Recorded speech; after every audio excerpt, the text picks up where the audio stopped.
Summer வந்தாச்சு. What's your plan for this holiday? எங்க கிட்ட விட்டுருங்க, நாங்க பாத்துக்கிறோம். GT Holidays. GT Holidays, South India's #1 travel brand. Pakistan இனிமே அணு ஆயுதத்தை காண்பித்து எங்களை பிளாக்மெயில் பண்ண முடியாது அப்படின்ட்டு அதுல சொல்லியிருந்தார். பிரதமர் இதை சொல்றதுக்கு மிக முக்கியமான ரீசன் இருக்கு.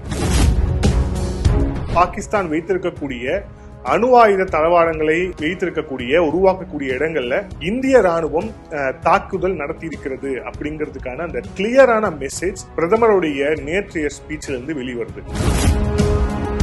இனிமே பாகிஸ்தான் அணு ஆயுதத்தை காட்டி இந்தியாவை பிளாக்மெயில் செய்ய முடியாது அப்படின்ட்டு அவர் சொன்ன அந்த பேச்சாகட்டும், அமெரிக்காவுடைய அதிபர் டொனால்ட் ட்ரம்ப் இந்த போர் ரொம்ப அபாயத்தை நோக்கி போக போகுது அப்படிங்கறது தெரிஞ்சுதான் அமெரிக்கா தலையிட்டது அப்படின்னு சொன்னதாகட்டும், இது எல்லாமே இன்டைரக்டா என்ன விஷயத்தை இண்டிகேட் பண்ணுது அப்படின்னா,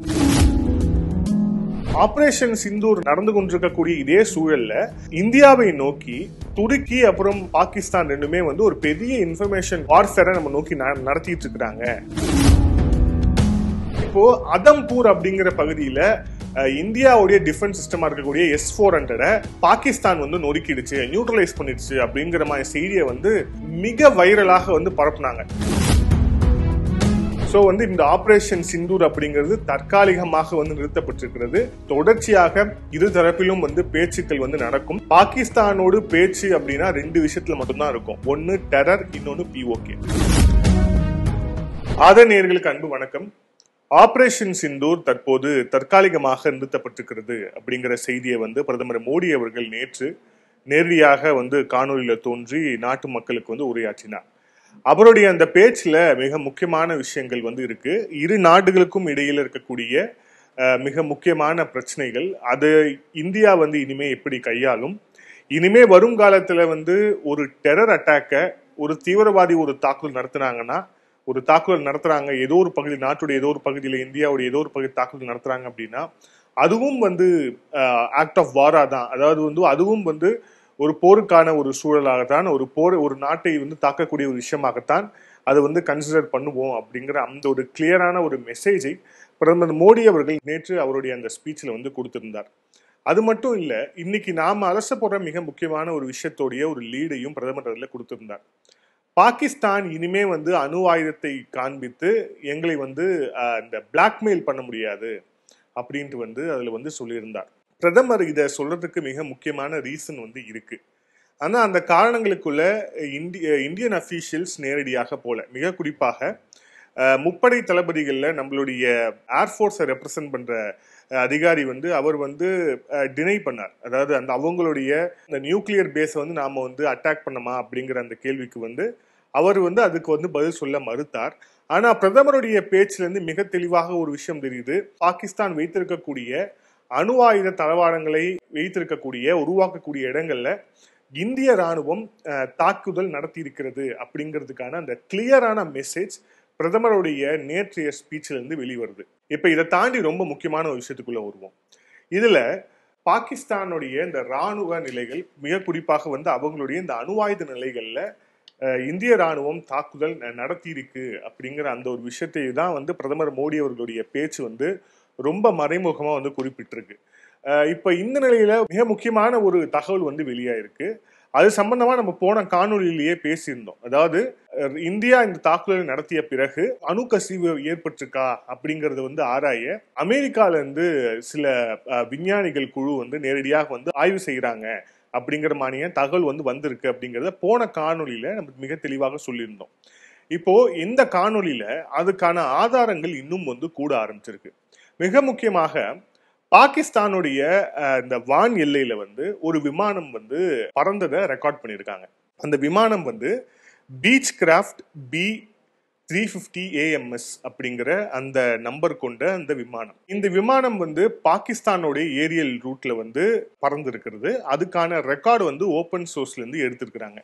குறிப்பா அந்த விமானம் பறந்ததுக்கான ஆதாரம் எதுல இருந்து ஓபன் சோர்ஸ்ல இருந்து எடுத்திருக்காங்க அப்படின்னா, Flight Radar 24 அப்படிங்கிற பிளாட்ஃபார்ம்ல இருந்து அவங்க இந்த விமானங்கள் பறக்கக்கூடிய இந்த ஏர் டிராபிக்ஸ் உள்ளிட்ட பல்வேறு தகவல்களை ஓபன் சோர்ஸ் கொடுக்கக்கூடிய ஒரு பிளாட்ஃபார்ம்.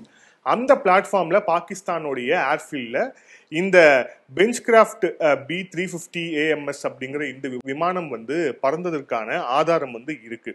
சரி, இப்ப இந்த விமானம் பறந்ததுல அப்படி என்ன ஒரு சிக்னிபிகன்ஸ் கேட்டீங்க அப்படின்னா, இந்த விமானம் வந்து அமெரிக்காவுடைய விமானம் ஒண்ணு. ரெண்டாவது, இந்த விமானத்தை அமெரிக்காவில் பயன்படுத்தக்கூடியது US டிபார்ட்மெண்ட் ஆஃப் எனர்ஜி. அமெரிக்காவுடைய டிபார்ட்மெண்ட் ஆஃப் எனர்ஜி தான் இந்த விமானத்தை வந்து பயன்படுத்துறாங்க. இது வந்து ஒரு போர் விமானம் கிடையாது. ஆனா இந்த விமானத்தோட பணி என்ன அப்படின்னா, ஏரியல் மெஷரிங் சிஸ்டம் AMS அப்படின்னு வந்து சொல்றாங்க. அதாவது போர்க்காலங்கள்ல குறிப்பாக இந்த அணு ஆயுதம் சம்பந்தமான தாக்குதலோ இல்ல வந்து ஒரு அணு ஆயுதம் இடங்களை வந்து ஏற்பட்ட லீக்கேஜோ இது எல்லாமே கண்காணிக்க, இது எல்லாமே ஆய்வு செய்ய அமெரிக்கா வந்து பிரத்யேகமாக உருவாக்கிய ஒரு விமானம் தான் இந்த பென்கிராஃப்ட் B350 AMS அப்படிங்கிற இந்த விமானம். இந்த விமானம் பாகிஸ்தானுடைய வான்நிலையில பறந்ததுக்கான ஆதாரம் வந்து ஏற்கனவே வந்து சிக்கி இருக்கிறது. ஸோ இப்போ இந்த விமானம் மூலியமா என்னென்ன மாதிரியான விஷயங்கள் அங்கேருந்து எடுத்திருக்கிறாங்க அப்படிங்கிற அந்த ஒரு டீட்டெயில்ஸ்குள்ள பார்ப்போம். இதில் மிக முக்கியமா இந்த விமானம் செய்யக்கூடிய பணிகள் என்னவா இருக்கு அப்படின்னா, ரேடியேஷன் லீக்ஸ், அதுக்கப்புறம் வந்து மேப்ஸ் நியூக்ளியர் ஃபால் அவுட், அப்புறம் வந்து support in emergency response system during the radiological events. அதாவது யுரேனியம் அப்படிங்கிறது வந்து ஒரு radio active elements. Radio active எலிமெண்ட்ஸ்னா கதிர்வீச்சு இருக்கக்கூடிய ஒரு நியூக்ளியர் ஃபியூவல். ஸோ இதுல இருந்து என்ன மாதிரியான ரேசஸ் வெளிவரும், ஆல்பா பீட்டா காமா ரேஸ் வந்து இதுல இருந்து வெளிவரும். ஸோ இது வந்து சுற்றுச்சூழலுக்கும் சரி வெளி அட்மாஸ்பியருக்கும் சரி இது வந்து ஒரு ஏற்றுக்கொள்ளக்கூடியதாக இருக்காது. ஸோ அதனால வந்து அமெரிக்காவுடைய இந்த விமானம் வந்து நேரடியாக வந்து அங்க இருக்கக்கூடிய இந்த ரேடியேஷன் ஃபீல்டு என்ன இருக்கு, அதே மாதிரி இங்க வந்து அணு கசிவு வந்து நடந்திருக்கிறதா, ஸோ ரேடியேஷனுடைய தாக்கம் எந்த அளவுக்கு இருக்கு அப்படிங்கிறத பிரத்யேகமாக கண்காணிக்கக்கூடிய விமானம் தான் இது. இந்த விமானம் தற்போது பாகிஸ்தானுடைய வான்நிலையில பறந்ததுக்கான ஆதாரம் சிக்கி இருக்கிறது. இதே விமானம் கடைசியா பார்த்தோம் அப்படின்னா ஃபுகுஷிமா, நம்ம எல்லாருக்குமே தெரியும் ஃபுகுஷிமா அணு உலை விபத்து வந்து ரொம்ப ஃபேமஸான ஒரு விபத்து.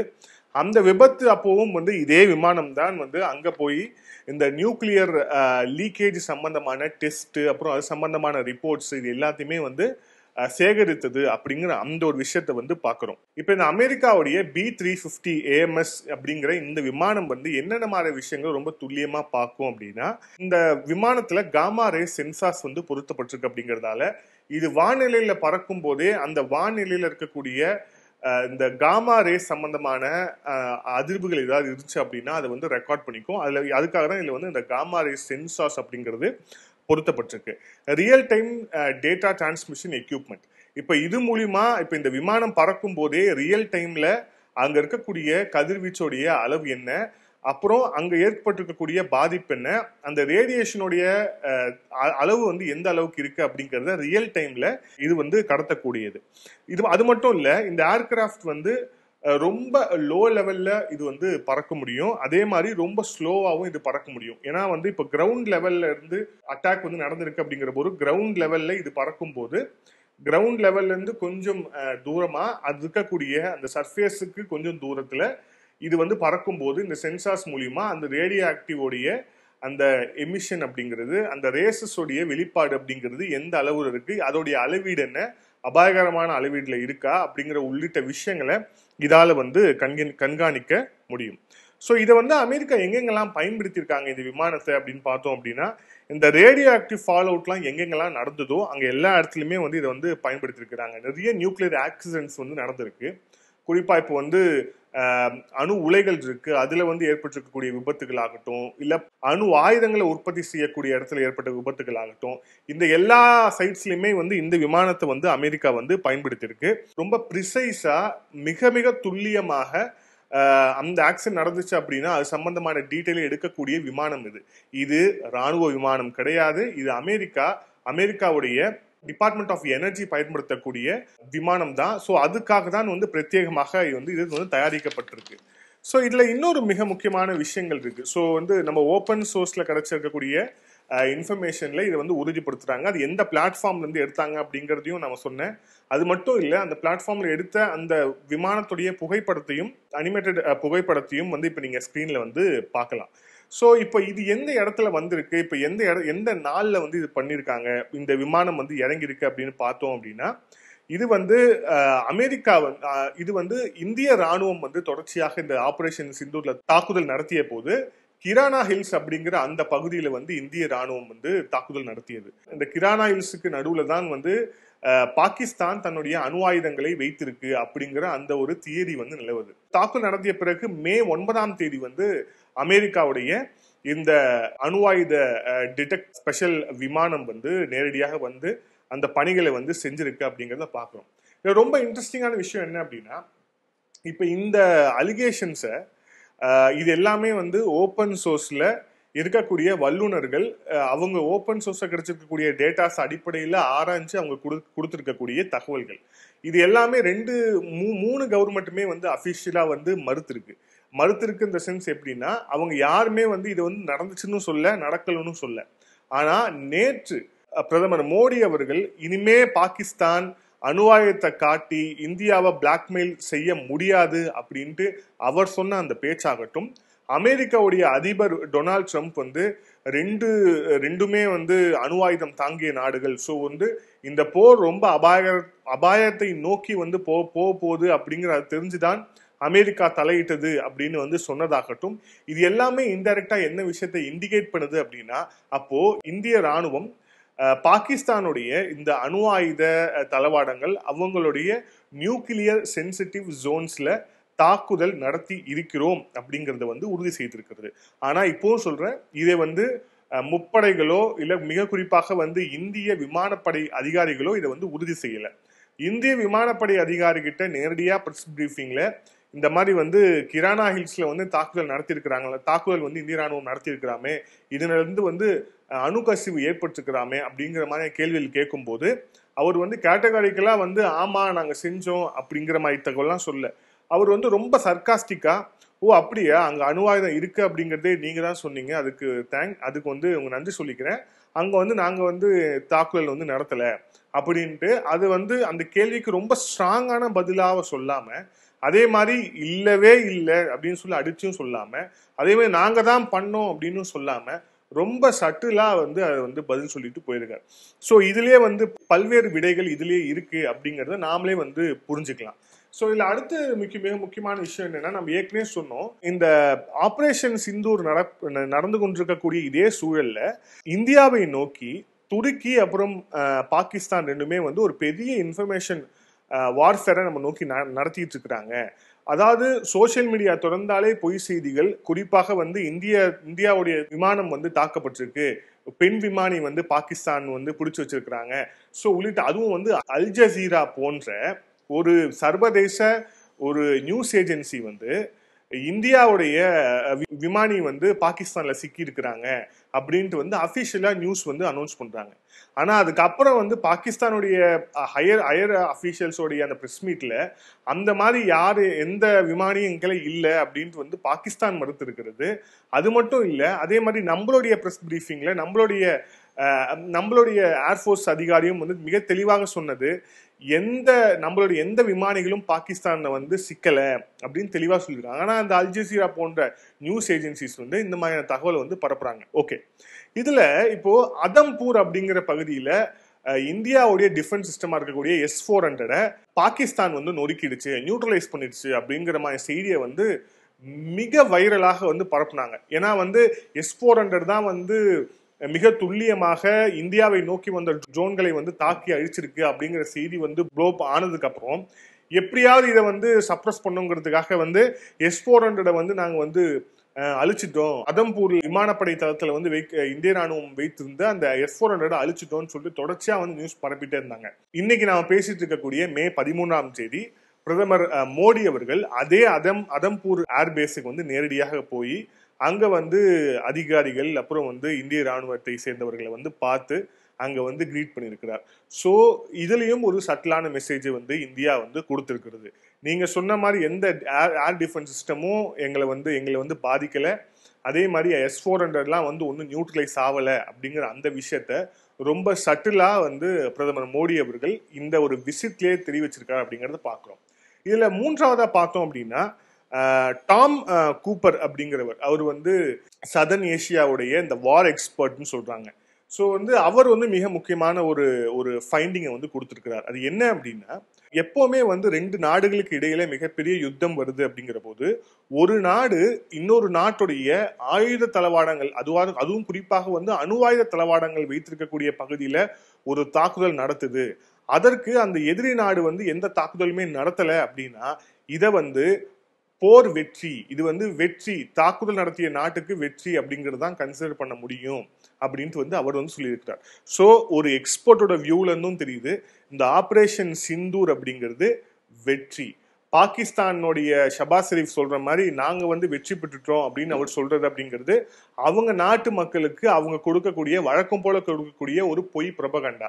அதை தாண்டி இந்தியாவில் இருக்கக்கூடிய மீடியாக்கள், மிக குறிப்பாக தமிழ்நாட்டில் இருக்க மீடியாக்கள் உள்ளூர் அரசியலையே உருப்படியா வந்து உள்ளூர் அரசியல் செய்திகளையே உருப்படியா போட துப்பு கிடையாது. இவங்க வந்து இந்த மாதிரி வந்து இந்திய ராணுவம் இந்த மாதிரி விஷயங்கள்லாம் கிளைம் பண்ணியிருக்கிறாங்க, ஆனா இதெல்லாம் உண்மையா அப்படின்னு தெரியல, போக போக உண்மையா அப்படிங்கிறது தெரியும் அப்படின்னு. போக போக உண்மையா அப்படிங்கிறது தெரியும் போது நீங்க செய்தி போட்டிருக்கலாமே, இப்பவே எதுக்கு வந்து அந்த மாதிரி செய்தி போடுறீங்க?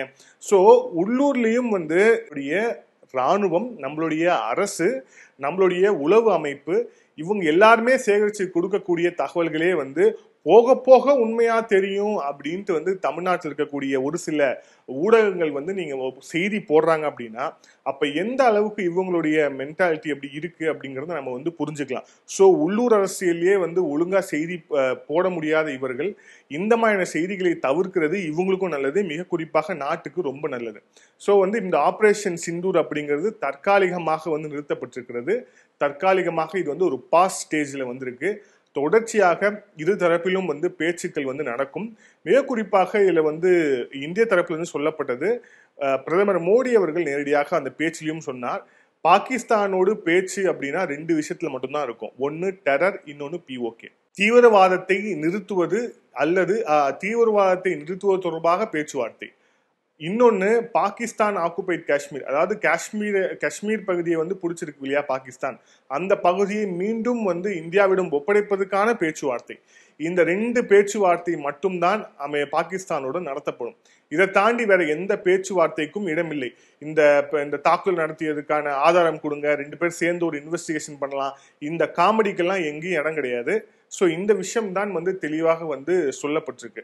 ஸோ இதுதான் ஃபியூச்சர்லயும் வந்து வரப்போகுது. ஸோ தொடர்ச்சியாக வந்து என்னென்ன விஷயங்கள் நடக்க போகுது அப்படிங்கிறத பார்ப்போம். மீண்டும் இணைந்திருங்கள் அதன் செய்திகளோடு. நன்றி, வணக்கம்.